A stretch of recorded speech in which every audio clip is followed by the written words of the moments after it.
ನಮಸ್ಕಾರ. ಧ್ಯಾನ ಅಥವಾ ಮೆಡಿಟೇಷನ್ ಅಂತ ಏನು ಕರಿತೀವಿ, ನಾವು ಒಂದಲ್ಲ ಒಂದು ಸಲ ಇದ್ರ ಬಗ್ಗೆ ಕೇಳಿರ್ತೀವಿ. ಈ ಧ್ಯಾನದಿಂದ ಆಗುವ ಲಾಭಗಳೇನು, ಧ್ಯಾನದಲ್ಲಿ ಎಷ್ಟು ವಿಧ, ಆಮೇಲೆ ಏನಿದು ಫ್ರೀ ಧ್ಯಾನ ಅನ್ನೋದ್ರ ಬಗ್ಗೆ 4 ಮಾತಾಡಕ್ಕೆ ಹೊರಟಿದ್ದೀನಿ.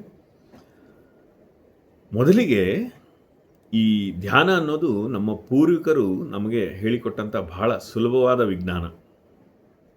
ಹೇಗೆ ನಮ್ಮ ದೇಹವನ್ನು ದಂಡಿಸಲಿಕ್ಕೆ ಯೋಗಾಭ್ಯಾಸವನ್ನು ಹೇಳಿಕೊಟ್ರೋ, ಹಾಗೆ ನಮ್ಮ ಮನಸ್ಸನ್ನು ದಂಡಿಸಲಿಕ್ಕೆ ಅಥವಾ ಮನಸ್ಸನ್ನು ನಿಗ್ರಹದಲ್ಲಿಟ್ಟುಕೊಳ್ಳೋದಕ್ಕೆ ನಮಗೆ ಧ್ಯಾನವನ್ನು ಹೇಳಿಕೊಟ್ರು.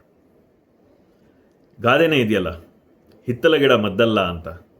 ಹಾಗೆ ನಮಗೆ ಯಾವಾಗ ಸುಲಭವಾಗಿ ನಮ್ಮಲ್ಲೇ ಸಿಗುವಂಥ ಜ್ಞಾನ ಇರುತ್ತಲ್ಲ, ಅದ್ರ ಬಗ್ಗೆ ನಮಗೆ ಸ್ವಲ್ಪ ಅಷ್ಟೊಂದು ಆಸಕ್ತಿ ಕಮ್ಮಿ. ಯಾವಾಗಲೂ ಅದೇ ಎಲ್ಲೋ ದೂರದಿಂದ ಬಂದಂಥ ಜ್ಞಾನ, ಸ್ವಲ್ಪ ಬಣ್ಣ ಹಚ್ಚಿ ಬಂದಂಥ ಜ್ಞಾನ, ಪಾಶ್ಚಾತ್ಯರು ಕೊಟ್ಟಂಥ ಜ್ಞಾನಗಳು, ಈ ಥರದಕ್ಕೆಲ್ಲ ಸ್ವಲ್ಪ ಆಹಾ ಅನ್ನೋ ಥರ ಮನೋಭಾವ ಇರುತ್ತೆ. ಅದೇ ಯಾವಾಗ ಇದೇ ಹಾಲಿವುಡ್ ಸೆಲೆಬ್ರಿಟಿಗಳು ಅಥವಾ ಈ ಬಿಲಿಯನೇರ್ಗಳು ಯಾವಾಗ ಹೇಳೋದನ್ನು ಕೇಳಕ್ಕೆ ಸಿಕ್ತಲ್ಲ, ನಮ್ಮ ಮನಸ್ಸಿನ ನಿಗ್ರಹಕ್ಕೆ, ನಮ್ಮ ಮನಸ್ಸನ್ನು ಶಾಂತಗೊಳಿಸ್ಕೊಳ್ಳೋದಕ್ಕೆ ನಾವು ಧ್ಯಾನ ಅಭ್ಯಾಸ ಮಾಡ್ತೀವಿ, ಯೋಗ ಮಾಡ್ತೀವಿ ಅಂದಾಗ, ಆವಾಗ ಧ್ಯಾನ, ಯೋಗ, ಮೆಡಿಟೇಷನ್ ಇದೆಲ್ಲ ಸ್ವಲ್ಪ ಟ್ರೆಂಡಿಗೆ ಬಂದ್ಬಿಡ್ತು. ಇರಲಿ. ಅದಲ್ಲದೆ ನಮ್ಮ ಯುವಕರನ್ನು ಈಗಲೂ ಧ್ಯಾನ ಅಂದರೆ ಏನು ಅಂತ ಹುಡುಕಿ ಅದನ್ನು ಅಭ್ಯಾಸ ಮಾಡೋದಕ್ಕೆ ಶುರು ಮಾಡಿದ್ದಾರೆ. ಅದನ್ನು ದಿನನಿತ್ಯ ಅಭ್ಯಾಸನೂ ಮಾಡ್ತಾ ಇದ್ದಾರೆ. ನಮಗೆ ಕೆಲವ್ರಿಗೆ ಅನ್ನಿಸ್ಬೋದು, ಬರೀ ವಯಸ್ಸಾದವ್ರು ಮಾಡೋವಂಥದ್ದು ಅಥವಾ ಏನೋ ಕಷ್ಟದಲ್ಲಿರೋವಂಥವ್ರು ಮಾಡೋವಂಥದ್ದು ಧ್ಯಾನ ಅಂತ. ಅಲ್ಲ, ಭಾರತದ ಸರ್ವೋನ್ನತ ಜ್ಞಾನಗಳು, ಕೊಡುಗೆಗಳು ಏನಿದೆ ಮನುಷ್ಯನ ಜನ್ಮಕ್ಕೆ ಕೊಟ್ಟಿರೋದು, ಅದರಲ್ಲಿ ಒಂದು ಈ ಧ್ಯಾನ. ನನ್ನ ಪ್ರಕಾರ ಯಾರಿಗೆ ಮನಸ್ಸು ಚೆನ್ನಾಗಿರಬೇಕು, ಯಾರಿಗೆ ಈ ಉದ್ವೇಗ ಜಾಸ್ತಿ ಆಗಿರುತ್ತೆ, ಯಾರಿಗೆ ಆತಂಕಗಳು ಜಾಸ್ತಿ ಆಗಿರುತ್ತೆ, ಡಿಪ್ರೆಷನ್ ಇರ್ಬೋದು, ಅಥವಾ ವಿದ್ಯಾರ್ಥಿಗಳಿಗೆ ಏಕಾಗ್ರತೆ ಹೆಚ್ಚಾಗೋಕ್ಕೋಸ್ಕರ, ಅಥವಾ ಈವನ್ ಒಬ್ಬರು ಈಗ ವೈದ್ಯರು ಇರ್ತಾರೆ, ಸಿಕ್ಕಾಪಟ್ಟೆ ಕೆಲಸ ಮಾಡಿ ಅವ್ರದ್ದು ಮೆಂಟಲಿ ತುಂಬ ಕಾನ್ಸಂಟ್ರೇಟ್ ಮಾಡಿ, ಈಗ ಆಪ್ರೇಷನ್ ಥಿಯೇಟರ್ಸಲ್ಲಿ ಗಂಟೆಗಟ್ಟಲೆ ಆಪ್ರೇಟ್ ಮಾಡ್ತಾರೆ, ಮನಸ್ಸು ಸಿಕ್ಕಾಪಟ್ಟೆ ಏರಿಳಿತಕ್ಕೆ ಒಳಗಾಗುತ್ತೆ. ಅಂಥವರಿಂದ ಹಿಡಿದು ಪ್ರತಿಯೊಬ್ಬರೂ ಯಾರ್ಯಾರು ತಮ್ಮ ಮನಸ್ಸನ್ನು ಶಾಂತ ರೀತಿಯಲ್ಲಿ ಇಟ್ಕೊಳ್ಳೋಕೆ ಇಷ್ಟಪಡ್ತಾರೋ ಅವರೆಲ್ಲ ಧ್ಯಾನ ಮಾಡಬೇಕು. ನನ್ನ ಪ್ರಕಾರ ಪ್ರತಿಯೊಬ್ಬರಿಗೂ ಧ್ಯಾನವನ್ನು ಹೇಳ್ಕೊಡ್ಬೇಕು. ನನ್ನ ಪ್ರಕಾರ ಶಾಲೆಗಳಲ್ಲಿ ಧ್ಯಾನವನ್ನು ಒಂದು ವಿಷಯವನ್ನಾಗಿಸ್ಕೊಂಡು ಅದರ ಪಾಠವನ್ನು ಶಾಲೆಗಳಲ್ಲೇ ಮಾಡಬೇಕು. ಆವಾಗ ಅದರಿಂದ ಬಹಳಷ್ಟು ಲಾಭ ಇದೆ. ನಾನು ಇದನ್ನು ಯಾವಾಗಲೂ ಮೆಂಟಲ್ ಜಿಮ್ ಅಂತ ಕರಿತೀನಿ. ಹೇಗೆ ನಾವು ಫಿಸಿಕಲ್ ಜಿಮ್ ಒಂದು ದೇಹದಾರ್ಢ್ಯ ಮಾಡೋದಕ್ಕೋಸ್ಕರ ಹೇಗೆ ಒಂದು ವ್ಯಾಯಾಮ ಶಾಲೆ ಇರುತ್ತೋ, ಅದೇ ರೀತಿ ಮನಸ್ಸಿನ ವ್ಯಾಯಾಮ ಶಾಲೆ ಅಂದರೆ ಅದರಲ್ಲಿ ಒಂದು ಭಾಗ ಈ ಧ್ಯಾನ. ಜಿಮ್ ಥರನೇ ರೀ. 2 ದಿನ ಹೋಗ್ಬಿಟ್ಟು ನಾವು ಏನೋ ಮಸಲ್ಸ್ ಬಂತ ಅಂತ ನೋಡ್ಕೊಂಡ್ರೆ ಏನು ಬಂದಿರುತ್ತೆ, ಏನೂ ಆಗೋದಿಲ್ಲ ಅಲ್ವಾ? ಅದೇ ಥರನೂ ಅಷ್ಟೆ. ಧ್ಯಾನನೂ ಪ್ರತಿನಿತ್ಯ ಮಾಡಿದರೆ ಮಾತ್ರ ಅದರ ಉಪಯೋಗ ಏನು, ಅಥವಾ ಅದರ ಪರಿಚಯ ಆಗೋದು, ಅಥವಾ ಅದರ ಲಾಭಗಳು ನಮಗೆ ಕಾಣೋಕ್ಕೆ ಶುರು ಆಗಬೇಕಂದ್ರೆ ದಿನನಿತ್ಯ ಪ್ರತಿನಿತ್ಯ ಮಾಡೋದನ್ನು ಅಭ್ಯಾಸ ಮಾಡ್ಕೋಬೇಕು. ನಾನು ಓದಿದ್ದು ವಸತಿ ಶಾಲೆಯಲ್ಲಿ. ದೇವ್ರ ದಯೆಯಿಂದ ನಮಗೆ ಅಲ್ಲಿ ಧ್ಯಾನದ ಪಾಠವೂ ಸಿಕ್ತು. ಅಲ್ಲಿ ನಮಗೆ ಗೊತ್ತಾದದ್ದು ಧ್ಯಾನ ಅಂದರೆ ಏನು, ಎಷ್ಟು ಥರ ಧ್ಯಾನ ಇದೆ, ಧ್ಯಾನ ಮಾಡುವುದಕ್ಕೆ ಏನೇನು ಕಂಡೀಷನ್ಸ್ ಇರಬೇಕು, ಯಾವ ಥರದಲ್ಲಿ ಧ್ಯಾನ ಮಾಡಬೇಕು, ಇದನ್ನೆಲ್ಲ ನಮಗೆ ನಮ್ಮ ಆಧ್ಯಾತ್ಮದ ಪಾಠದಲ್ಲಿ ನಮ್ಮ ಗುರುಗಳು ಹೇಳ್ಕೊಡೋರು. ಅಲ್ಲಿ ನಾನೀಗಾಗಲೇ ಮುಂಚೆ ಒಂದು ಮನೋಬಲ ಅನ್ನೋವಂಥ ಒಂದು ಸಂಚಿಕೆಯಲ್ಲಿ ಹೇಳಿದ್ದೀನಿ.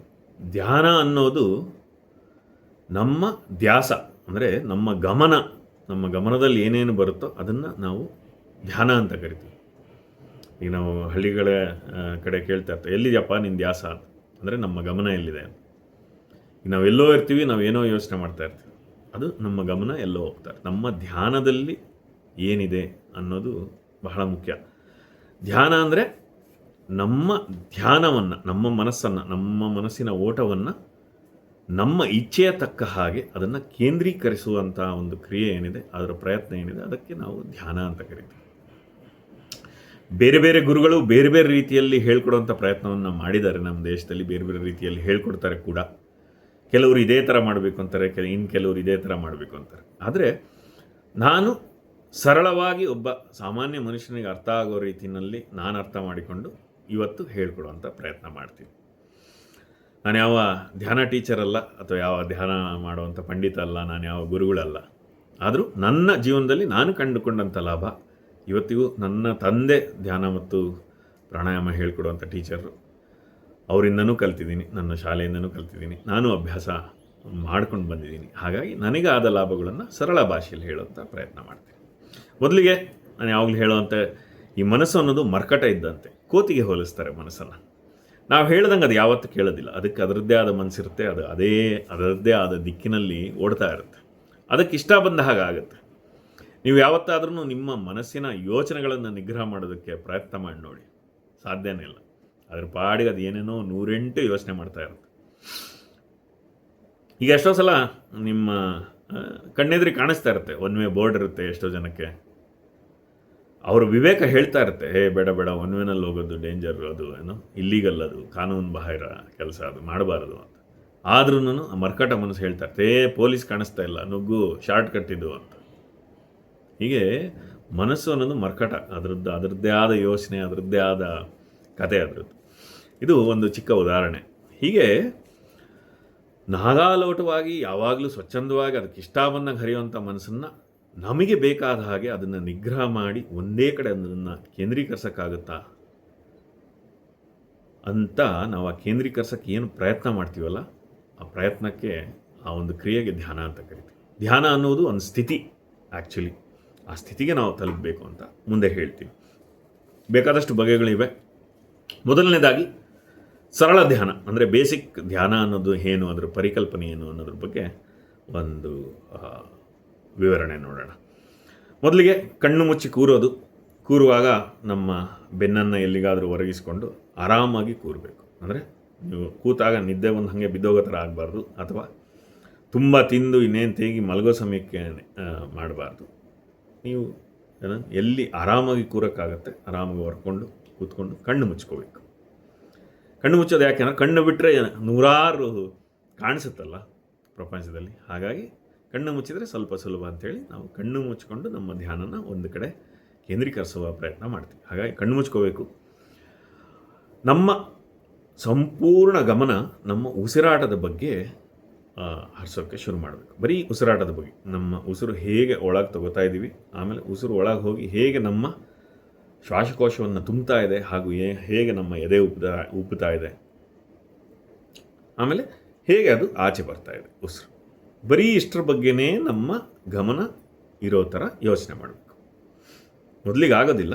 ಮನಸ್ಸು, ನೀವು ಕಣ್ಣು ಮುಚ್ಚಿದಂಗೆ ಮನಸ್ಸಿನಲ್ಲಿ ಒಂದು ಏನಂತೀವಿ, ಒಂದು ಚಿತ್ರಣ ಶುರು ಆಗುತ್ತೆ. 108 ಯೋಚನೆಗಳು ಓಡ್ತಾ ಇರುತ್ತೆ. ಒಬ್ಬೊಬ್ರಿಗೆ ಒಂದೊಂದು ಚಿಂತೆ, ಒಬ್ಬೊಬ್ರಿಗೆ ಯೋಚನೆಗಳು ಏನೇನು 1000 ಬರುತ್ತೆ. ನೀವು ಒಂದು 15 ನಿಮಿಷ ಕಣ್ಣು ಮುಚ್ಚಿ ಕೂತ್ರೆ 1000 ಯೋಚನೆಗಳು ಬಂದೋಗುತ್ತೆ. ಈ 1000 ಯೋಚನೆಗಳನ್ನು ನಾವು ಬರಲಿ ಅಂತ ಹೇಳಿ ಈ ಚಲಿಸುವ ಮೋಡಗಳ ಥರ ಅದನ್ನು ಸ್ವೀಕರಿಸ್ಬೇಕಂತೆ. ಯೋಚನೆಗಳು ಬರ್ತಾ ಇರುತ್ತೆ, ಅದು ಹೋಗ್ತಾ ಇರುತ್ತೆ. ನೀವು ಧ್ಯಾನನೂ ಮಾಡೋದು ಬೇಕಾಗಿಲ್ಲ, ಸುಮ್ಮನೆ ಕಣ್ಣು ಮುಚ್ಕೊಂಡು ಸ್ವಲ್ಪ ಹೊತ್ತು ಕೂತ್ಕೊಳ್ಳಿ. ನಿಮಗೆ ಏನೇನು ಯೋಚನೆ ಬರುತ್ತೆ ಅಂತ ಆ ಯೋಚನೆಗಳ ಮೇಲೆ ಗಮನ ಕೊಟ್ಟು ನೋಡಿ, ನನಗೆ ಏನೇನು ಯೋಚನೆಗಳು ಬರುತ್ತೆ ಒಂದು 15 ನಿಮಿಷದಲ್ಲಿ ಅಂತ. ಧ್ಯಾನನೂ ಮಾಡಬೇಡಿ, ಆ ಯೋಚನೆಗಳ ಬಗ್ಗೆ ಗಮನ ಕೊಡಿ. ಯೋಚನೆ ಬರುತ್ತೆ, ಒಂದು ಸ್ವಲ್ಪ ಹೊತ್ತು ಅಲ್ಲಿ ನಿಮ್ಮ ಗಮನದಲ್ಲಿ ಹಿಂಗೆ ಓಡಾಡುತ್ತೆ, ಆಮೇಲೆ ಅದ್ರ ಪಾಡಿಗೆ ಅದು ಹೊರಟೋಗುತ್ತೆ, ಇನ್ನೊಂದು ಯೋಚನೆ ಬರುತ್ತೆ. ಹಾಗೆ ಮನಸ್ಸಿಗೆ 1000 ಯೋಚನೆಗಳು ಒಂದಾದ್ಮೇಲೆ ಒಂದು ಆ ಮೋಡಗಳ ಥರ ಬರುತ್ತೆ. ಪಾಸಿಂಗ್ ಕ್ಲೌಡ್ಸ್ ಅಂತ ಏನು ಕರಿತೀವಿ ನಾವು ಇಂಗ್ಲೀಷ್ನಲ್ಲಿ, ಆ ಥರ ಬರುತ್ತೆ, ಅದ್ರ ಪಾಡಿಗೆ ಅದು ಹೋಗುತ್ತೆ. ಆ ಮೊದಲಿಗೆ ನಿಮಗೆ ಈ ಉಸಿರಾಟದ ಬಗ್ಗೆ ಗಮನ ಕೊಡೋಕ್ಕಾಗಲಿಲ್ಲ ಅಂದ್ರೂ ಬೇಕಾದ್ರೆ ಬರೀ ಆ ಯೋಚನೆಗಳು, ಏನೇನು ಯೋಚನೆಗಳು ಬರುತ್ತೆ ಅದು ಬರಲಿ, ಅದ್ರ ಪಾಡಿಗೆ ಅದನ್ನು ಕಳಿಸಿ. ಅದನ್ನು ಹಿಡ್ಕೋಬೇಡಿ, ಬರಲಿ ಹೋಗಲಿ, ಅದನ್ನು ತಡಿಲೂಬೇಡಿ, ಹಿಡ್ಕೊಳ್ಳಬೇಡಿ. ಅದ್ರ ಪಾಡಿಗೆ ಅದು ಯೋಚನೆ ಬರಲಿ, ಅದ್ರ ಪಾಡಿಗೆ ಅದು ಮುಂದೆ ಹೋಗಲಿ. ಹಾಗೆ ಬರುವ ಆ ಯೋಚನೆಗಳನ್ನು ಮೋಡದಂತೆ ಅದ್ರ ಪಾಡಿಗೆ ಅದು ಬಂದು ಅದ್ರ ಪಾಡಿಗೆ ಅದನ್ನು ಹೋಗೋದು ಬಿಡೋದು ಕಲಿಯೋದು, ಅದು ಮೊದಲ ಮೆಟ್ಟಿಲು. 2ನೇ ಮೆಟ್ಟಿಲು ನಾನು ಹೇಳಿದ್ನಲ್ಲ, ಅದರಲ್ಲಿ ಈಗ ನಮ್ಮ ಮನಸ್ಸು ಎಲ್ಲೋ ಒಂದು ಹತ್ರ ಹೋಗ್ತಾ ಇದೆ. ನಾಳೆ ಎಲ್ಲೋ ಫೀಸ್ ಕಟ್ಟಬೇಕು, ಅಯ್ಯೋ ನಾಳೆ ಇಲ್ಲಿಗೆ ಹೋಗಬೇಕಾಗಿತ್ತು, ನಾಳೆ ಇಷ್ಟು ಕೆಲಸ ಇದೆ, ನಾಳೆ ಇಷ್ಟು ದುಡ್ಡು ಬರಬೇಕು, ಅಲ್ಲಿದಾಗಿದೆ ಇಲ್ಲಿದಾಗಿದೆ, ಏನೇನೋ ಯೋಚನೆ ಬರಲಿ, ಅದನ್ನೆಲ್ಲ ಹಾಗೆ ಬಿಡಿ. ಮತ್ತೆ ನಮ್ಮ ಗಮನವನ್ನು ಹಿಡಿದು ನಮ್ಮ ಹೆಂಗೆ ನಮ್ಮ ಪ್ರಾಣ ವಾಯುನ ನಮ್ಮ ಜೀವ ಅಂತ ಕರಿತೀವಲ್ಲ, ನಮಗೆ ಜೀವ ಕೊಡುವಂಥದ್ದು ನಮ್ಮ ಗಾಳಿ, ನಮ್ಮ ವಾಯು, ಅದರ ಬಗ್ಗೆ ಗಮನ ಕೊಡಿ. ಒಳಗೆ ಹೋಗ್ತಾ ಇದೆ, ಒಳಗಡೆ ನಮ್ಮನ್ನು ಶುದ್ಧೀಕರಿಸ್ತಾ ಇದೆ, ಆಮೇಲೆ ಹೊರಗಡೆ ಆಗ್ತಾಯಿದೆ. ನಮ್ಮಲ್ಲಿ ಒಳಗಿರುವಂಥ ಕೆಟ್ಟದ್ದನ್ನೆಲ್ಲ ಹೊರಗಾಗ್ತಾ ಇದೆ ಅಂತ ಮನಸ್ಸಿನಲ್ಲಿ ಅಂದ್ಕೊಂಡ್ರೆ ಸಾಕು. ಆ ರೀತಿ ನಮ್ಮ ಮನಸ್ಸಿನಲ್ಲಿ 1000 ಮೋಡಗಳು ಬಂದು ಹೋಗ್ತಾ ಇರಲಿ, 1000 ಯೋಚನೆಗಳು ಬಂದು ಹೋಗ್ತಾ ಇರಲಿ, ಅದನ್ನೆಲ್ಲ ತಡೆಯೋದು ಬೇಡ, ಆಮೇಲೆ ಹಿಡಿಯೋದು ಬೇಡ. ಅದ್ರ ಪಾಡಿಗೆ ಅದು ಬರುತ್ತೆ, ಅದ್ರ ಪಾಡಿಗೆ ಅದು ಹೋಗುತ್ತೆ. ಆ ರೀತಿ ಅಲ್ಲಿಂದ ಮತ್ತೆ ಮನಸ್ಸನ್ನು ನಮ್ಮ ಉಸಿರಿನೆಡೆಗೆ ತರೋದು. ಬರೀ ಉಸಿರಿನ ಬಗ್ಗೆ ನಮ್ಮ ಗಮನವನ್ನು ಕೇಂದ್ರೀಕರಿಸೋಕ್ಕಾಗತ್ತಾ ಅಂತ ನೋಡೋದು. ಈ ರೀತಿ ಮೊದಲಿಗೆ ಕಷ್ಟ ಆದರೆ ಒಂದು 10 ನಿಮಿಷ ಮಾಡೋದಕ್ಕೆ ಶುರು ಮಾಡಿ, ಆಮೇಲೆ ಕನಿಷ್ಠ ಒಂದು 20 ನಿಮಿಷ ಮಾಡಿದರೆ ಸ್ವಲ್ಪ ಮನಸ್ಸಿಗೆ ಸಮಾಧಾನ ಆಗುತ್ತೆ. ಯಾಕೆಂದರೆ ಮನಸ್ಸು ದಿನಪೂರ್ತಿ ಎಷ್ಟು ಕೆಲಸಗಳನ್ನು ಮಾಡಿರುತ್ತೆ, ಎಷ್ಟು ಯೋಚನೆಗಳು ಬಂದು ಹೋಗಿರುತ್ತೆ, ಎಷ್ಟು ಅದು ಓಡಿರುತ್ತೆ ಮನಸ್ಸು. ಆ ಮನಸ್ಸಿಗೆ ಶಾಂತ ಆಗಕ್ಕೆ ಸ್ವಲ್ಪ ಸಮಯ ಕೊಡಬೇಕಲ್ಲೇನ್ರಿ. ಹಾಗಾಗಿ ಕನಿಷ್ಠ ಒಂದು 20 ನಿಮಿಷ ಕೊಟ್ಟರೆ ಬಹಳ ಭಾಳ ಒಳ್ಳೆಯದು. ಮೊದಲಿಗೆ ತುಂಬ ಕಷ್ಟ ಆಗುತ್ತೆ. ನಿಮ್ಮ 20 ನಿಮಿಷದಲ್ಲಿ ಬಹುಶಃ 20,000 ಯೋಚನೆಗಳು ಬಂದು ಹೋಗ್ಬೋದು. ಬರಲಿ, ನಿಧಾನಕ್ಕೆ ಶುರು ಮಾಡಿ. ಮೊದಲಿಗೆ ಏನೂ ಆಗ್ತಾಯಿಲ್ಲ, ಅಯ್ಯೋ ಏನಪ್ಪ ಇದು ಅಂತ ಬರೀ ನಿಮಗೆ ನಿಮ್ಮ ಬಾಹ್ಯ ಪ್ರಪಂಚದ ಅರಿವು ಜಾಸ್ತಿ ಇರುತ್ತೆ. ಅಯ್ಯೋ ನನಗೆ ಶೆಕೆ ಆಗ್ತಾಯಿದೆ, ಸೊಳ್ಳೆ ಕಡಿತಾ ಇದೆ, ಅಥವಾ ಇದಿರ್ಬೋದು, ಅಥವಾ ನಮ್ಮ ಸುತ್ತಿಂದ ಕಾಣಿಸ್ತಾ ಇರುತ್ತೆ ವಾಸನೆಗಳು, ಓಹೋ ಒಳ್ಳೆ ಅಡುಗೆ ಮಾಡ್ತಾ ಇದ್ದಾರೆ ಅಮ್ಮ ಅನ್ನೋದಿರ್ಬೋದು. ಈ ಥರ ಬರೀ ಇದೇ ಯೋಚನೆಗಳು ಬರ್ತಾರೆ. ನಮ್ಮ ಬಾಹ್ಯ ಪ್ರಪಂಚದ ನೆನಪೇ ಜಾಸ್ತಿ ಇರುತ್ತೆ. ನಿಮ್ಮ ಮನಸ್ಸಿನ ಗಮನ ನಿಮ್ಮ ಉಸಿರಿನ ಮೇಲೆ ಬರೋದು ತುಂಬ ಕಷ್ಟ. ಮೊದಲಿಗೆ 1000 ಚಿಂತೆಗಳು, 1000 ಯೋಚನೆಗಳು ನಿಮ್ಮ ಮನಸ್ಸಿನ ಚಿತ್ರಣದಲ್ಲಿ 1000 ಬಂದು ಹೋಗ್ತಾ ಇರುತ್ತೆ. ಪರವಾಗಿಲ್ಲ, ಬರಲಿ, ತಡಿಬೇಡಿ. ಬಂದಷ್ಟು ಬರಲಿ, ಹೋದಷ್ಟು ಹೋಗಲಿ. ಹಾಗೆಯೇ ಅಭ್ಯಾಸ ಮಾಡಿ. ಪ್ರತಿನಿತ್ಯ ಪ್ರತಿದಿನ 20 ನಿಮಿಷ ಕಣ್ಣು ಮುಚ್ಚಿ ಕೂರಕ್ಕಾಗತ್ತಾ? ಎಲ್ಲವನ್ನೂ ಸ್ವೀಕರಿಸಿ, ಎಲ್ಲವನ್ನೂ ಬಿಟ್ಟು ನಮ್ಮ ಬಗ್ಗೆ ಮಾತ್ರ ಅರಿವು ಮೂಡಿಸ್ಕೊಂಡು, ನನ್ನ ಉಸಿರು ಏನಾಗ್ತದೆ, ನನ್ನ ಪ್ರಾಣಶಕ್ತಿ ಒಳಗೆ ಹೋಗಿ ಪ್ರಾಣಶಕ್ತಿ ಎಲ್ಲವನ್ನು ಸ್ವಚ್ಛಗೊಳಿಸಿ ಕೆಟ್ಟದ್ದನ್ನೆಲ್ಲ ತೆಗೆದು ಆಚೆ ಹಾಕ್ತಾ ಇದ್ದೀನಿ ಅನ್ನೋವಂಥ ಮನೋಭಾವನೆಯಲ್ಲಿ ಬರೀ ಅದ್ರ ಬಗ್ಗೆ ಯೋಚನೆ ಮಾಡೋಕ್ಕಾಗತ್ತಾ? ಅದು ಮೊದಲಿಗೆ ಸಾಧ್ಯನೇ ಇಲ್ಲ. ಬರ್ತಾ ಬರ್ತಾ ಬರ್ತಾ ಬರ್ತಾ ಒಂದು 21 ದಿನ ಮಾಡಿ ನೋಡಿ, ಅಥವಾ 1 ತಿಂಗಳು ಮಾಡಿ ನೋಡಿ. ಮನಸ್ಸು ನಿಮಗೇ ಅರಿವಿಲ್ಲದೆ ತಿಳಿಯಾಗ್ತಾ ಹೋಗುತ್ತೆ. ನಿಮಗೇ ಒಂದು ದಿನ ಗೊತ್ತಾಗತ್ತೆ. ಈಗ ನೀವು 4 ದಿನ ಸುಮ್ಮನೆ ಕೂತ್ಕೊಂಡ್ರೆ ಏನಾಗ್ತಾ ಇಲ್ಲ ರೀ ಬಿಡಿ ಎದ್ದೋಗೋಣ ಅಂತಂದರೆ ಏನು ಮಾಡೋಕ್ಕಾಗಲ್ಲ. ಯಾರಿಗೂ 4 ದಿನ ಜಿಮ್ಮಿಗೆ ಹೋಗ್ಬಿಟ್ಟು ಮಸಲ್ಸ್ ಬಂದಿರೋದು ಯಾರಿಗಾರು ಕೇಳಿದ್ದೀರಾ? ಸಾಧ್ಯನೇ ಇಲ್ಲ. Everything takes time. ನೀವು ದಿನನಿತ್ಯ ಶಿಸ್ತಿನಿಂದ ಮಾಡಿದರೆ ಅಷ್ಟೇ ಅದರ ಲಾಭನ ಪಡ್ಕೊಳ್ಳೋಕ್ಕಾಗುತ್ತೆ. ಹಾಗಾಗಿ 1 ತಿಂಗಳಷ್ಟು ಮಾಡಿ ನೋಡಿ.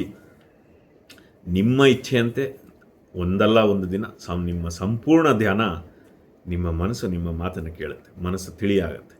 ಅದಾದಮೇಲೆ ಯೋಚನೆಗಳು ಬಂದರೂ ಆ ಯೋಚನೆಗಳ ಬಗ್ಗೆ ಗಮನವೂ ಇರೋದಿಲ್ಲ, ಅದ್ರ ಪಾಡಿಗೆ ಅದು ಹೊರಟೋಗುತ್ತೆ. ಸುಮಾರು ನೀವೊಂದು 6 ತಿಂಗಳು 1 ವರ್ಷ ಅಭ್ಯಾಸ ಮಾಡಿದ್ರಿ ಅಂದರೆ ನಿಮ್ಮ ಮನಸ್ಸು ಸಂಪೂರ್ಣ ತಿಳಿಯಾಗಿ ನಿಮ್ಮ ಹತೋಟಿಯಲ್ಲಿ ಸಂಪೂರ್ಣ ಶಾಂತವಾಗುತ್ತೆ ಮನಸ್ಸು.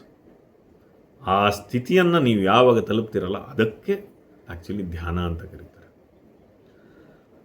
ಸರ್ವ ನಿಮ್ಮ ಮನಸ್ಸಿನ ಎಲ್ಲ ಆತಂಕಗಳು, ಉದ್ವೇಗಗಳು, ಯೋಚನೆಗಳು, ನಿಮ್ಮ ಎಕ್ಸಿಸ್ಟೆನ್ಸ್ ಅಂತ ಏನು ಕರಿತೀವಿ, ನಮ್ಮ ಇರುವಿಕೆಯನ್ನೇ ಮರೆತು ನಿಮ್ಮ ಮನಸ್ಸಿಗೆ ನೀವೇನು ಇಚ್ಛೆ ಪಟ್ಟು ಎಲ್ಲಿ ನಿಮ್ಮ ಮನಸ್ಸನ್ನು ತೊಡಗಿಸಬೇಕು ಅಂದ್ಕೋತೀರ ಅಲ್ಲಿ ತೊಡಗಿಸೋವಂಥ ಆ ಒಂದು ಸ್ಥಿತಿ ನೀವು ತಲುಪಿದಾಗ ಅದಕ್ಕೆ ಧ್ಯಾನ ಅಂತ ಕರಿತೀವಿ. ಆ ಥರ ಸ್ಥಿತಿಯನ್ನು ನಾವು ತಲುಪ್ಬೋದು.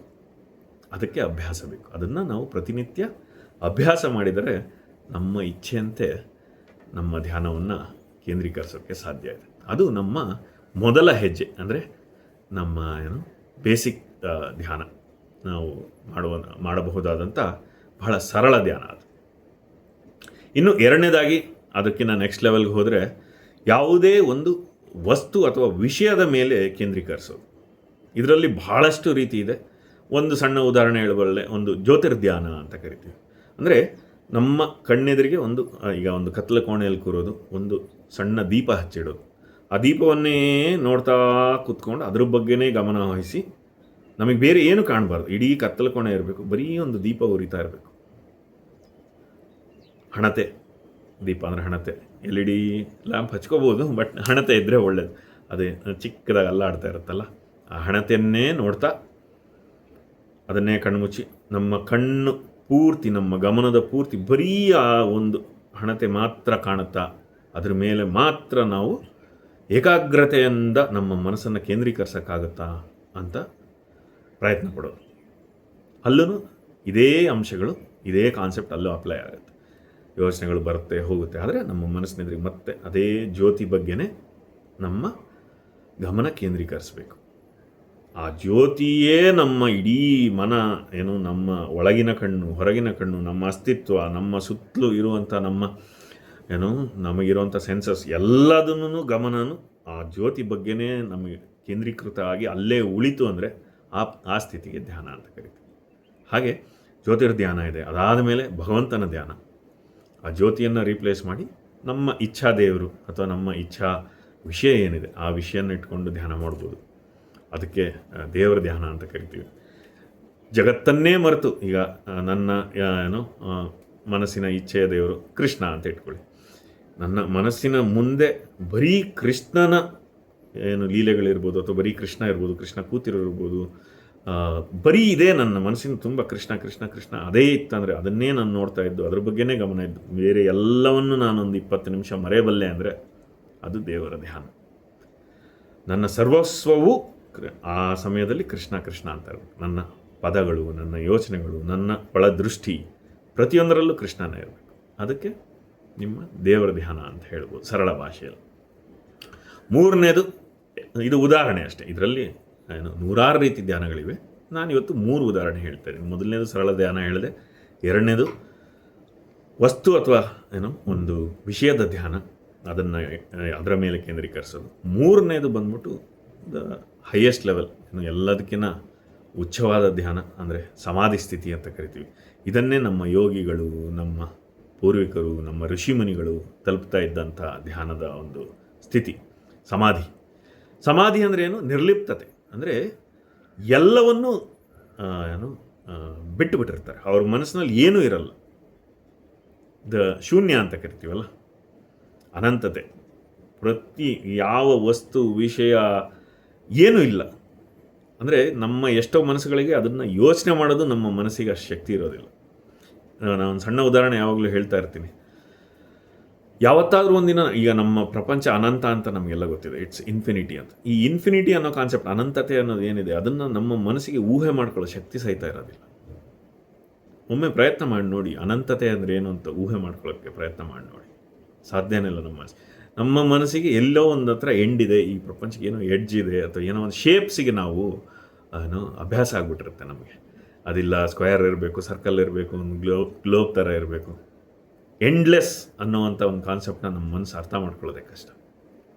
ಹಾಗೆ ಸಮಾಧಿ ಸ್ಥಿತಿಯಲ್ಲಿ ಒಬ್ಬ ಮನುಷ್ಯ ಆ ಎಂಡ್ಲೆಸ್ ಸ್ಥಿತಿಯನ್ನು ತಲುಪಿಬಿಟ್ಟಿರ್ತಾನಂತೆ. ಯಾವುದೇ ಗೋಡೆಗಳಿಲ್ಲದೆ, ಯಾವುದೇ ಅಡೆತಡೆಗಳಿಲ್ಲದೆ ಮನಸ್ಸು ಬರೀ ನಿರ್ಲಿಪ್ತವಾಗಿ, ನಿರ್ವಾಣ ಅಂತ ಕರಿತೀವಲ್ಲ, ಆ ಪರಿಸ್ಥಿತಿ ತಲುಪಿಬಿಟ್ಟಿರುತ್ತೆ. ಅದಕ್ಕೇ ನಾವು ಸಮಾಧಿ ಅಂತ ಕರಿತೀವಿ. ಯಾವುದೇ ಚಟುವಟಿಕೆನೇ ಇರೋದಿಲ್ಲ. ಹಾಗೆ ಹಿಂದಿನ ಕಾಲದಲ್ಲಿ ಅದು ಮುಂದುವರೆದು ಅದು ತಪಸ್ಸಾಗಿ ನೂರಾರು ವರ್ಷ ಕೂತು ತಪಸ್ಸು ಮಾಡ್ತಿದ್ರು ಅಂತ ಕೇಳಿರ್ತೀವಲ್ಲ, ಅದರ ಕಾನ್ಸೆಪ್ಟ್ ಇದೆ. ಸಮಾಧಿ ಸ್ಥಿತಿ ತಲುಪಿಬಿಡ್ತಾರೆ. ಆವಾಗ ಮನಸ್ಸು ಸ್ಟಿಲ್ ಆಗಿಬಿಟ್ಟಿರುತ್ತೆ. ಆ ಸಂಪೂರ್ಣ ಸ್ಟಿಲ್ ಆಗುವಂಥ ಏನು ಪರಿಸ್ಥಿತಿ ಇದೆ ಅದಕ್ಕೆ ಧ್ಯಾನ ಅಂತ ಕರೀತಾರೆ, ಸಮಾಧಿ ಅಂತ ಕರೀತಾರೆ. ಒಂದೇ ಒಂದು ಯೋಚನೆನೂ ಬಂದಿರಲ್ಲ. ನೀವು ಅದೇನಾದರೂ ಮನಸ್ಸಿಗೊಂದು ಈಗ ಹೆಂಗೆ ಹೃದಯಕ್ಕೆ ಇದಿಟ್ಬಿಟ್ಟು ಓಡ್ತಾ ಇರುತ್ತಲ್ಲ, ನಮ್ಮ ECG ಥರ ತೋರಿಸ್ತಾ ಇರುತ್ತೆ, ಈ ಸಿನಿಮಾಗಳಲ್ಲಿ ನೋಡಿರ್ತೀವಲ್ಲ, ಅವ್ರು ಸತ್ತೋದು ಆಟೋ ಅಂತ ಒಂದು ಸಿಂಗಲ್ ಲೈನ್ ಬರುತ್ತಲ್ಲ, ಆ ಥರ ಏನಾದರೂ ಮನಸ್ಸಿಗೆ ಆ ಥರ ಒಂದು ಮೀಟ್ರ್ ಅಡ್ಜಸ್ಟ್ ಮಾಡಿಬಿಟ್ಟು ಅಂತ ಒಬ್ಬರು ಯೋಗಿಗೆ ಇಟ್ಬಿಟ್ಟು ಕೂಡಿಸಿದ್ರೆ ಸಿಂಗಲ್ ಫ್ಲ್ಯಾಟ್ ಲೈನ್ ಓಡುತ್ತೆ. ಒಂದೇ ಒಂದು ಆಸಿಲೇಷನ್ ಬಂದಿರೋದಿಲ್ಲ, ಯಾವುದೇ ಯೋಚನೆ ಬಂದಿರೋದಿಲ್ಲ. ಅದಕ್ಕೆ ಸಮಾಧಿ ಸ್ಥಿತಿ ಅಂತ ಕರೀತಾರೆ. ಮನಸ್ಸನ್ನು ಶೂನ್ಯಗೊಳಿಸ್ಬಿಟ್ಟಿರ್ತಾರೆ, ಮನಸ್ಸೇ ಇರೋದಿಲ್ಲ ಅವರಿಗೆ ಅನ್ನೋವಂಥ ಪರಿಸ್ಥಿತಿನ ತಲುಪ್ತಾರೆ. ಅದು ಸಮಾಧಿ ಧ್ಯಾನ. ಎಲ್ಲ ಮನುಷ್ಯ ಕುಲದ ಹುಟ್ಟಿದ ಎಲ್ಲರ ಗುರಿ ಅದೇ ಆಗಿರ್ತಾ ಇತ್ತು ಮುಂಚೆ, ಆ ಪರಿಸ್ಥಿತಿಯನ್ನು ತಲುಪೋದು. ಹಾಗಾದರೆ ಏನಿದು ಫ್ರೀ ಧ್ಯಾನ? ಕೊನೆಯದಾಗಿ ಫ್ರೀ ಧ್ಯಾನ ಅನ್ನೋದು ನಾವು ಕೆಲವು ಸಹಪಾಠಿಗಳು ಸೇರಿ ನಾವು ಅಭ್ಯಾಸ ಮಾಡಿಕೊಂಡಂಥದ್ದು. ಫ್ರೀ ಧ್ಯಾನ ಅಂದರೆ ಯಾವುದೇ ನಿರ್ಬಂಧ ಇಲ್ಲದ ಹಾಗೆ. ಅಂದರೆ ನೀವು ಇಲ್ಲೇ ಕೂತ್ಕೋಬೇಕು, ಇಷ್ಟೊತ್ತಲ್ಲೇ ಮಾಡಬೇಕು, ಇದನ್ನೇ ಮಾಡಬೇಕು ಅನ್ನೋ ಯಾವುದೇ ನಿರ್ಬಂಧ ಇಲ್ಲದೆ ಎಲ್ಲಿ ಬೇಕಾದರೂ ಮಾಡುವಂಥ ಧ್ಯಾನವನ್ನು ನಾವು ಅಭ್ಯಾಸ ಮಾಡಿದ್ವಿ. ನಾವು ಹೆಂಗೆ ಶುರು ಮಾಡ್ತಾಯಿದ್ವಿ ಅಂದರೆ, ನಮ್ಮ ಆಟದ ಮೈದಾನ ಇತ್ತು ನಮ್ಮ ಶಾಲೆಯಲ್ಲಿ. ಹೋಗಿ ಆಟದ ಮೈದಾನದಲ್ಲಿ ಅಷ್ಟು ಗಲಾಟೆಯ ಮಧ್ಯೆ ಕೂತು ಧ್ಯಾನ ಮಾಡೋಕ್ಕಾಗುತ್ತಾ ಅಂತ ಪ್ರಯತ್ನ ಮಾಡ್ತಾಯಿದ್ವಿ. ಹೋಗಿ ಕೂತ್ಬಿಟ್ಟು ನಮ್ಮ ಸುತ್ತಮುತ್ತ ಎಷ್ಟು ಗಲಾಟೆ ನಡೀತು. ಈಗಿನ ಕಾಲಕ್ಕೊಂದು ಒಳ್ಳೆಯ ಉದಾಹರಣೆ ಹೇಳಬಲ್ಲೆ. ಒಂದು ಶಾಪಿಂಗ್ ಮಾಲಲ್ಲಿ ಹೋಗಿ ಕೂತು ಧ್ಯಾನ ಮಾಡೋಕ್ಕಾಗತ್ತೆ ನೋಡಿ. ಒಂದು ಮೆಟ್ರೋದಲ್ಲಿ ಬರ್ತಾ ಇರ್ತೀರ, ಒಂದು ಯಾವುದೋ ಬಸ್ಸಲ್ಲಿ ಬರ್ತಾರೆ, ಅಂದರೆ ಸೇಫಾಗಿ ಕೂರುವಂಥ ಜಾಗ ನೋಡಿ. ಅಂದರೆ ನಿಮ್ಮ ಸುರಕ್ಷಿತವಾಗಿ ಕೂರೋಕ್ಕಾಗತ್ತಾ? ಡ್ರೈವಿಂಗ್ ಮಾಡೋಬೇಕಾದ್ರೆ ಮಾಡೋಕ್ಕಾಗಲ್ಲ. ನೀವು ಸುರಕ್ಷಿತವಾಗಿ ಕೂರುವಂಥ ಜಾಗ ಇರಬೇಕು. ಅಂದರೆ ನಿಮಗೆ ದೈಹಿಕವಾಗಿ ಏನು ನಡೀತಾ ಇರ್ಬಾರ್ದು. ನೀವು ನೆಮ್ಮದಿಯಾಗಿ ಕೂರುವಂಥ ಜಾಗ ಇದ್ದರೆ ಎಲ್ಲಿ ಬೇಕಾದ್ರೂ ಮಾಡುವಂತಹ ಒಂದು ಧ್ಯಾನದ ಸ್ಥಿತಿಗೆ ನಾವು ಫ್ರೀ ಧ್ಯಾನ ಅಂತ ನಾವು ಒಂದು ಅಭ್ಯಾಸ ಮಾಡ್ತೇವೆ. ನಾವು ಆಟದ ಮೈದಾನದ ಉದಾಹರಣೆ ಹೇಳ್ತಾ ಇದ್ದೆ. ಹೋಗಿ ಆಟದ ಮೈದಾನದಲ್ಲಿ ಅಷ್ಟು ಗಲಾಟೆಯ ಮಧ್ಯೆ ಕೂತು ಕಣ್ಣು ಮುಚ್ಚಿ ಅದನ್ನೆಲ್ಲ ಮರೆತು ನಾವು ಬರೀ ನಮ್ಮ ಉಸಿರಾಟದ ಬಗ್ಗೆ ಗಮನ ಕೊಡೋಕ್ಕಾಗತ್ತಾ, ಎಷ್ಟರ ಮಟ್ಟಿಗೆ ಆಗುತ್ತೆ ಅಂತ ನಾವು ಪ್ರಯತ್ನ ಮಾಡ್ತೇವೆ. ಇದನ್ನೇ ನಾನು ಹೇಳೋದು ಮೆಂಟಲ್ ಜಿಮ್ ಅಂತ. ನಿಮ್ಮ ಮನಸ್ಸಿಗೆ ಸಾವಿರಾರು ಡಿಸ್ಟ್ರಾಕ್ಷನ್ಸ್, ನಿಮ್ಮ ಅಡೆತಡೆಗಳು ಸುತ್ತಲೂ ನಿಮ್ಮ ಗಮನವನ್ನು ಸೆಳೆಯೋದಕ್ಕೆ ಬಹಳಷ್ಟು ವಿಷಯಗಳು ನಡೀತಾ ಇರುತ್ತೆ. ಶಬ್ದಗಳು ಕೇಳಿಸ್ತಾ ಇರುತ್ತೆ, ನಿಮಗೆ ಸುತ್ತಲೂ ವಾಸನೆಗಳು ಬರ್ತಾ ಇರ್ಬೋದು, ಅಥವಾ ಸುತ್ತಲೂ ನಿಮಗೆ 108 ಗಲಾಟೆ ಇರ್ಬೋದು. ಅದೆಲ್ಲವನ್ನು ತಿರಸ್ಕರಿಸಿ ದೂರ ದಬ್ಬಿ ನಿಮ್ಮ ಮನಸ್ಸಲ್ಲಿ ಬರೀ ಒಂದೇ ಒಂದು ವಿಷಯದ ಬಗ್ಗೆ ಏಕಾಗ್ರತೆಯಿಂದ ಆ ಮನಸ್ಸನ್ನು ಕೇಂದ್ರೀಕರಿಸೋಕ್ಕೆ ಪ್ರಯತ್ನ ಮಾಡ್ತೀವಲ್ಲ, ಅದು ನಿಜವಾದ ಧ್ಯಾನದ ಪ್ರಯತ್ನ. ಅದಕ್ಕೆ ನಾನು ಮೆಂಟಲ್ ಜಿಮ್ ಅಂತ. ನಿಮ್ಮ ಮನಸ್ಸು ಬೇರೆ ಏನೋ ಮಾಡೋಕ್ಕೆ ಇಚ್ಛೆ ಪಡ್ತಾ ಇರ್ತದೆ. ಏನೋ ಶಬ್ದ ಕೇಳಿಸ್ತಾ ಇದೆ, ಅದ್ರ ಬಗ್ಗೆ ಯೋಚನೆ ಮಾಡು, ಅವ್ನು ಯಾಕೆ ಹಂಗೆ ಹೇಳ್ತಿದ್ದಾನೆ, ಆ ಶಬ್ದ ಯಾಕೆ ಬರ್ತದೆ, ಏನು ನಡೀತಾ ಇರ್ಬೋದು, ಏನೇನೋ ಮನಸ್ಸು ಯೋಚನೆ ಮಾಡೋಕ್ಕೆ ಶುರು ಮಾಡೋದು. ಆದರೆ ನೀವು ಆ ಮನಸ್ಸನ್ನು ಹಿಡಿದು ವಾಪಸ್ ತಂದು, ಇಲ್ಲ ಬರೀ ಸದ್ಯಕ್ಕೆ ಉಸಿರಿನ ಬಗ್ಗೆ ಯೋಚನೆ ಮಾಡಪ್ಪ ಅಂತ ಹೇಳಿ ಕೇಂದ್ರೀಕರಿಸ್ತಿರಲ್ಲ, ನಿಮ್ಮ ಗಮನವನ್ನು ಎಳೆದು ತಂದು ನಿಮಗೆ ಬೇಕಾದ ರೀತಿಯಲ್ಲಿ ಆ ಬೇಕಾದ ಟ್ರ್ಯಾಕಿನಲ್ಲಿ ಓಡಿಸ್ತಿರಲ್ಲ, ಅದಕ್ಕೆ ನಾನು ಮೆಂಟಲ್ ಜಿಮ್ ಅಂತ ಕರಿತೀನಿ, ಧ್ಯಾನ ಅಂತ ಕರಿತೀನಿ. ಹಾಗೆ ನಿಮಗೆ ಬೇಕಾದ ರೀತಿಯಲ್ಲಿ ಎಲ್ಲಿ ಬೇಕಾದರೂ ಕೂತು ಫ್ರೀಯಾಗಿ ಮಾಡುವಂಥ ಧ್ಯಾನಕ್ಕೆ ಫ್ರೀ ಧ್ಯಾನ ಅಂತ ನಾನು ಕರಿತೀನಿ. ಇದನ್ನು ನೀವು ಎಲ್ಲಿ ಬೇಕಾದ್ರೂ ಅಭ್ಯಾಸ ಮಾಡ್ಬೋದು. ನಿಮ್ಮ ಆಫೀಸ್ಗಳಲ್ಲಿ ನಿಮಗೆ ಅಕಸ್ಮಾತ್ ಒಂದು 10 ನಿಮಿಷ ಸಮಯ ಇದ್ದರೆ, ನೀವು ಎಲ್ಲೋ ಮೆಟ್ರೋನಲ್ಲಿ ಓಡಾಡ್ತಿರ್ತೀರ, ಕ್ಯಾಬ್ನಲ್ಲಿ ಬರ್ತಾ ಇರ್ತೀರ, ಎಲ್ಲೋ ಒಂದು ಜರ್ನಿ ಮಾಡ್ತಾ ಇರ್ತೀರ, ಎಲ್ಲೋ ಒಂದು ಏರೋಪ್ಲೇನಲ್ಲಿದ್ದೀರಾ, ಎಲ್ಲೋ ನಿಮಗೆ ಸಮಯ ಸಿಕ್ತು, ಒಬ್ಬರೇ ಕೂತಿದ್ದೀರಾ, ಮಾಡೋಕ್ಕೆ ಕೆಲಸ ಇಲ್ಲ, ಏನು ಅಂಥ ಟೈಮಲ್ಲಿ ನಿಮಗೆ ಏನಾದರೂ ಧ್ಯಾನ ಮಾಡಬೇಕನ್ಸಿದ್ರೆ ಆರಾಮಾಗಿ ಹೊರಗೆ ಕೂರಿ ಕಣ್ಣು ಮುಚ್ಚಿ ನಿಮ್ಮ ಪೂರ್ತಿ ಗಮನವನ್ನು ಬರೀ ನಿಮ್ಮ ಉಸಿರಾಟದ ಬಗ್ಗೆ ಕೊಡಿ.